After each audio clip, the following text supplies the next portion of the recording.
welcome. It's Brian, and this is Guitar Solo Reactions. And today we're back with another list from Guitar World. This is my final list I'm going to do from their top 100 guitar players of all time. This is kind of a rebuttal or what have you for the Rolling Stone Top 250. I kind of covered that list. I'll put that link in the comments, and you can kind of go from there if you want to watch that as well. But I thought I would kind of go through a magazine that's dedicated to guitar players and might have a better kind of insight to what older players and younger players might be interested in or might use on their list. I'm going to say that in general that the list so far is pretty much geared towards my age group, kind of that probably 40 to 50s range. Not a lot of young players. They do, however, have a section that is a more current one that's called the best guitar players on the planet right now, meaning alive players. So with that, today we are going to do the jazz and fusion. I'm going to have a lot of honorable mentions. I will probably agree with all of these to some degree as well, but we will start with number one. And how could you not start without mentioning Django Reinhardt?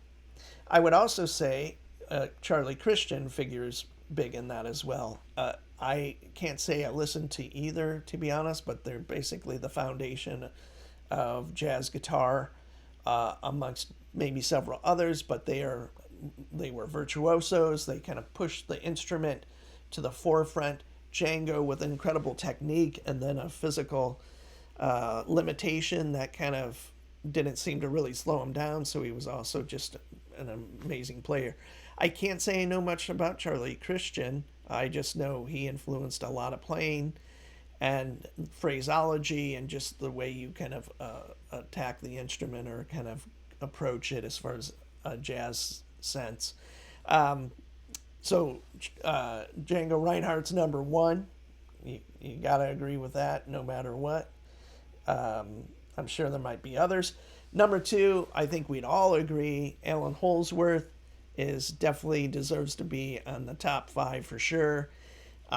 One of the most influential guitarists that didn't play rock almost, and like no other guitar player that I've ever heard that had that kind of complete different approach to like the harmony of guitar and how to approach harmony, and then a soloing technique that was amazing. You might even consider him a shredder in some sense. I just did the guitar player shred top 5 or 10, I believe it was, and Holdsworth could have kind of figured into that at some point. I'm a huge fan of his like mid-70s stuff, the stuff with Gong, Soft Machine, Bill Bruford, Tony Williams, UK, kind of that's my favorite era of Alan. I've saw him quite a few times, but that was like in the mid 80s till not that long ago. So I like that kind of mid 70s to probably early 80s Alan Holdsworth the most. It's his most rock focused in tone and kind of approach, but still stellar. So Alan Holdsworth absolutely deserves to be in the top 5 or of the best jazz fusion players. Number 3 is Wes Montgomery. Haven't really listened to him a ton, but yeah, he's got to be mentioned. So does Kenny Burrell. Is kind of one of my favorite 60s, late 50s, 60s guitar players. He's more of that kind of blues tinged jazz player, Kenny Burrell, but I think he kind of figures up there for me, actually more than Wes Montgomery would. So yeah, Wes of course has to be on there. The whole octaves using the thumb and incredible technique without a pick. So he was great. Of course, number 4, John McLaughlin, one of my favorite guitar players, always in my top 5 of all genres. When I say my top 5, it's always Robert Fripp, Frank Zappa, John McLaughlin. It kind of Tony Iommi would be number 4, and then 5 might be Randy Rhoads, or it kind of switches out occasionally depending on what I'm listening to. But John McLaughlin always in the top 5. I missed the whole fusion thing, but when I started listening to it, it wasn't that old. It was basically a decade old in 1980. I totally was blown away by Mahavishnu Orchestra. Obviously, like many people were and are, and I've listened to John since. I just saw him a couple months ago with Shakti. I love some of those Remembering Shakti albums from, I think it's around 2000, but some of those are mind blowing. Such an incredibly like virtuosic player.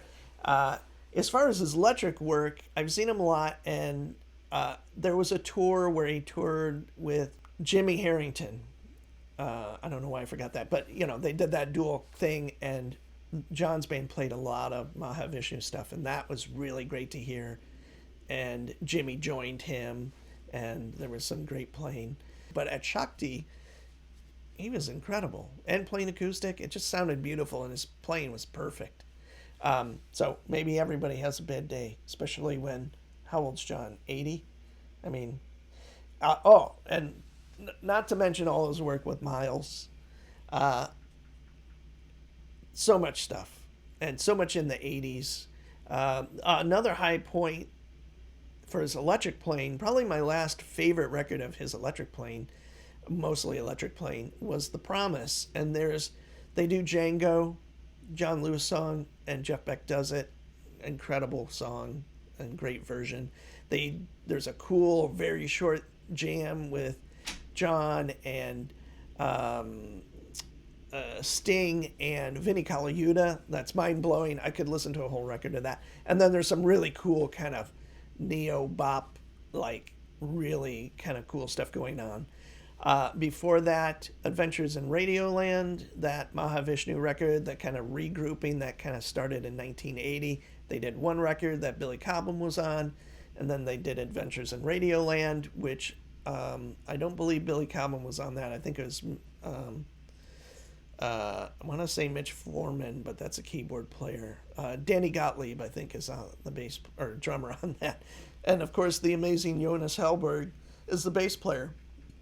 Great band.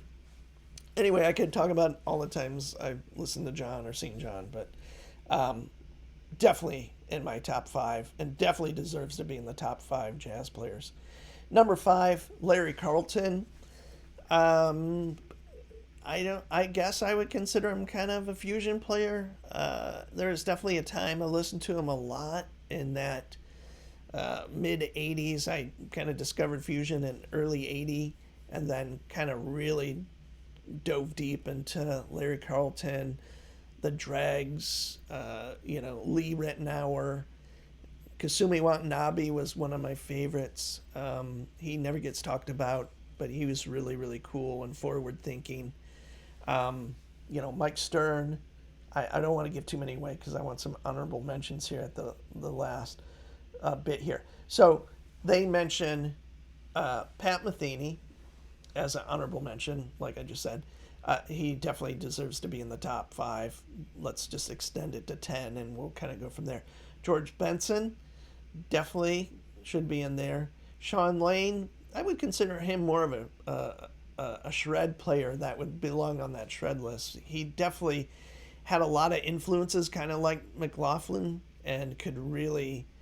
I've heard some stuff by Sean that is, I don't think I've heard anyone playing the guitar exactly that incredibly fast and that cool and that good, and then bring all these other influences in.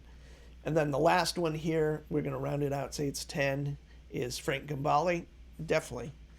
Him and the Electric Chick Corea band were smoking. I mean, that's some killer fusion.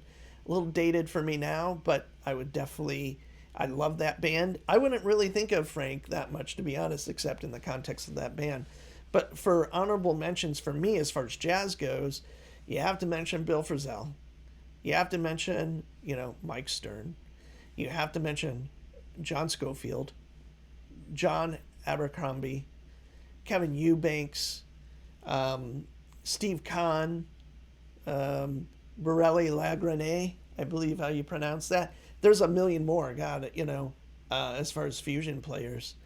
But those are kind of what I'll throw out at you, and I'd love to hear your top 5, top 10. and we'll kind of build our own list. And I love hearing what you have to say, especially if it's not what I mentioned or any on this list, or whatever. It could be one player that is just everything to you. So another one I forgot about, Pat Martino. There's a great guy that really dedicated his life to guitar playing. Al Di Meola. Why didn't I mention him? Larry Coryell. Anyway, you get the idea. There's a lot out there. I could probably think of another 20 if I say it here long enough. But I appreciate you watching. Please chime in. Please subscribe, like, comment, all of that.